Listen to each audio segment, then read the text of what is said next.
été dans les allées du pouvoir. Comme on dit, vous étiez cabinet de Nicolas Sarkozy à l'intérieur, vous êtes encore proche de l'ancienne présidence de la République. Vous êtes un sarkozyste de gauche, paraît-il? Oui, enfin, les sarkozystes de gauche, c'était avant la précédente élection présidentielle. Oui. Et je crains que l'interview qui avait été donnée par le président au Figaro Magazine ait un petit peu tué l'aspect sarkozyste de gauche, et je n'étais pas de ceux qui étaient favorables à la ligne Buisson, comme on dit aujourd'hui. D'accord, mais vous étiez dans un mouvement qui s'appelait Diagonale, je crois. La Diagonale, qui existe toujours et qui est très portée sur les questions de société. Parmi ces questions de société, d'ailleurs, les questions culturelles et, entre autres, la défense du patrimoine. Je partage tout à fait ce que vient de dire mon prédécesseur. Alors Didier Rickner disait quand même que les grands partis politiques, finalement, dans la campagne présidentielle, ne se sont en rien intéressés, ou quasiment en rien intéressés à la problématique du marché de l'art, de la culture de type patrimonial, des musées, etc. Vous-même, vous partagez ce sentiment Je partage tout à fait. Je trouve que des deux côtés, il n'y a pas eu de goût pour mettre les sujets culturels au cœur du débat politique. Alors, on a le sentiment dans cette campagne que, effectivement, l'art, la culture, c'est quelque chose d'un peu périphérique. Je suis quand même heureux de voir que depuis quelques jours, à nouveau, le nouveau président de la République a l'air de donner un petit coup de rein, je dirais, sur ces sujets. Mais c'est vrai que dans la campagne présidentielle, ni la droite ni la gauche ne se sont intéressés à la question. Et c'est très dommage parce que la culture, c'est bien entendu la culture pour elle-même, mais c'est aussi un domaine économique et c'est une grande partie de l'identité de notre pays. On a beaucoup réfléchi sur l'identité nationale à un moment. La culture est sans doute un des éléments essentiels de cette identité nationale et la place de la culture dans l'inconscient collectif français et dans le rayonnement dans le monde de la France. Bon, et tout le monde dit aujourd'hui Paris devrait redevenir la place leader qu'elle était sur le marché de l'art, par exemple pour les ventes aux enchères. Aujourd'hui, c'est fini. Tout est à New York, si ça n'est à Londres ou à Hong Kong. À Hong Kong, effectivement. Il faut s'en affliger, il faut... moi, je suis vraiment pour que la France et que Paris reprennent le leadership dans tous les domaines de la culture. C'est peut-être pour ça que, précisément, j'ai utilisé à une certaine époque mon temps libre à faire un livre sur la dernière époque où Paris était un peu le prescripteur du goût à l'échelle internationale. Et je crois que dans le monde de demain, dans le monde mondialisé, si je puis dire, la culture peut redevenir un atout. Nous avons des bases solides, nous avons une tradition, ça fait partie de notre image et il faudrait en faire une priorité, non seulement pour la culture elle-même, mais pour le rayonnement de la France, y compris sur le plan économique. Alors le temps de la Café Society, c'est celui que vous évoquiez dans cet ouvrage, c'était le bon temps finalement? Je ne sais pas si c'était le bon temps, en tout cas c'était un temps où Paris et la France régnaient sur le goût dans le monde et où précisément tous les étrangers qui avaient de l'argent ou qui avaient du goût, parfois les deux, venaient vivre à Paris et en tout cas venaient y dépenser leur argent et faire travailler tout ce qui a pu compter dans le domaine artistique ou dans le domaine de la mode. Nous allons vers ces temps bénis de la Café Society dans un instant avec Thierry Couder. Chercheur d'art à Paris, Olivier Dorinxin sur BFM Business. Est-ce que Peggy Guggenheim aurait dû faire partie de la Café Society que raconte si bien Thierry Couder? Elle en faisait partie, Peggy Guggenheim. Elle est citée dans votre ouvrage, mais elle n'est pas en tête de gondole.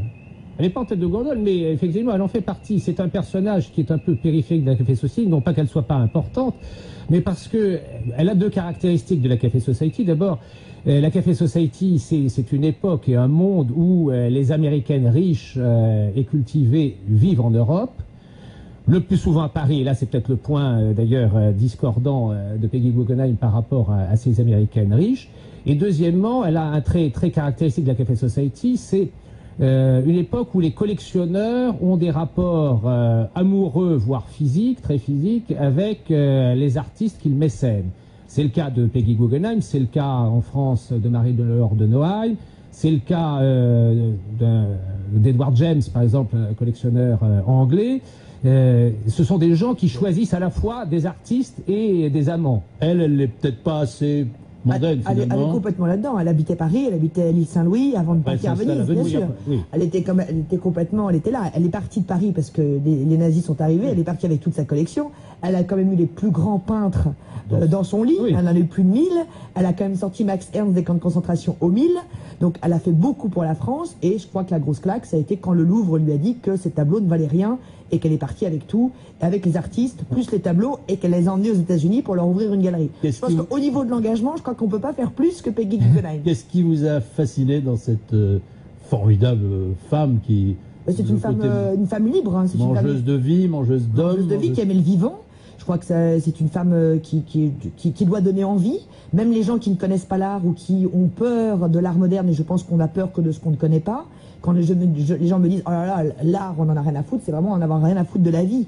Parce que je pense que l'art est le reflet de notre civilisation et que c'est une femme extrêmement engagée, une femme droite, qui se tient debout. Après, la droiture, on la met où on veut, mais c'est une femme extrêmement engagée, qui est une véritable héroïne. Elle a perdu son père sur le Titanic alors qu'il a laissé sa place sur la chaloupe à une femme de la seconde classe et il est resté à bord.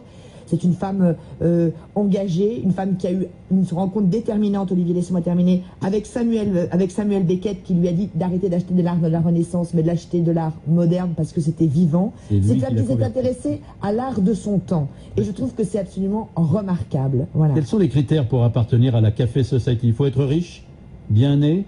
Alors, il faut...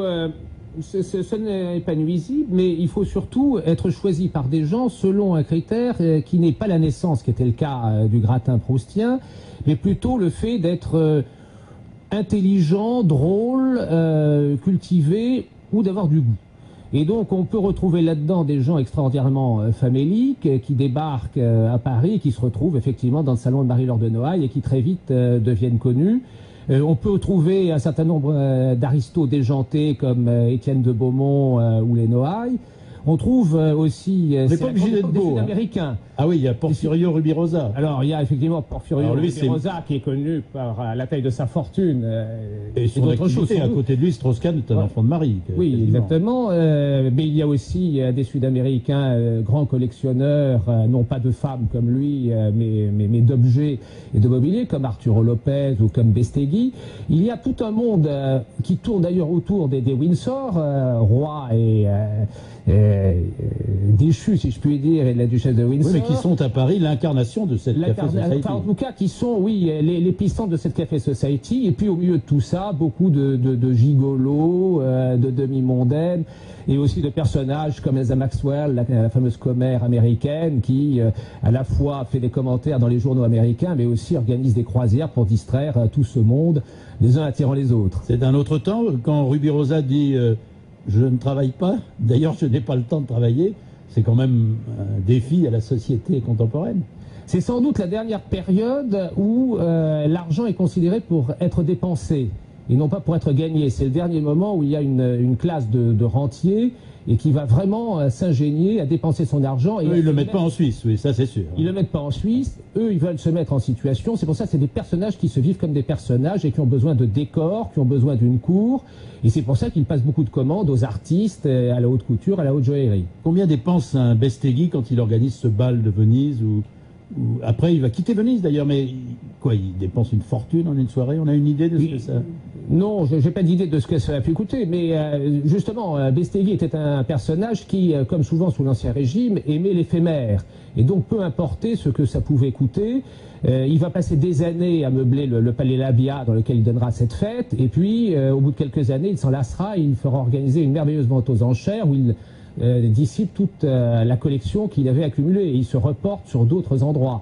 Ce sont des personnages qui vivent dans l'éphémère, dans le plaisir incessant, et pas du tout dans l'accumulation de richesses pour l'accumulation de richesses. J'ose à peine vous demander si aujourd'hui quelqu'un pourrait encore incarner cette Café Society. Vous vous dites, ça s'est arrêté dans les années 60. Au début des années 60, à partir du moment où effectivement c'est plutôt les États-Unis, New York qui deviennent l'épicentre du discernement en matière de goût, et où les gens riches du monde entier ne viennent plus spécialement à Paris pour s'exhiber ou passer leurs commandes. Et ils n'y font plus de fête. Mais les Pinault, les Arnaud, dont on sait qu'ils ont des remarquables collections d'œuvres d'art, vivent... Ce sont des gens, enfin, vous avez entendu tout à l'heure, je disais sur le rapport qu'il y avait entre les collectionneurs et les artistes dans la Café Society, et donc Eddie Guggenheim, Marie-Laure de Noailles, Edward James étaient effectivement des exemples. Je ne pense pas qu'on puisse imaginer que François Pinault ou Bernard Arnault aient ce type de rapport avec, avec leurs artistes. Bon, c'était la vie à Grande Reine.